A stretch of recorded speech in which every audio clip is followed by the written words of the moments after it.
qisooyinku kala murugo badan dhabaantii markii qisadan leega sheekeeyay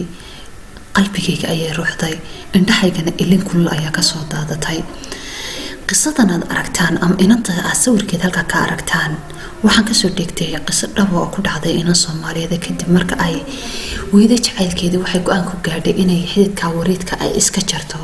ay adduunkana ka tagto laakiin si wanaag Ilaahay teedii kama dhigin marka dulucda aan ka leenahay qisadan waxa weeye walaalkayga ama walaashayda codkaygu soo gaadhayo isla markaana dheehanaya muuqaalkan waxaan kaaga digay qalbi si dhab ku jecel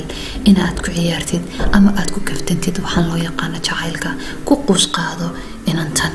waxay tiri واحد كان adduunka ka weheshanay mar hadaan buu waayay wadka ana u yeedho iska jaray wareedka weyn wada ogsoonay qofka aad adduunka ugu jeceshahay markuu garabka ka baxo go'aamada aadka u xunxun oo adag ee kugu soo dhacay isla markaana kula muuqda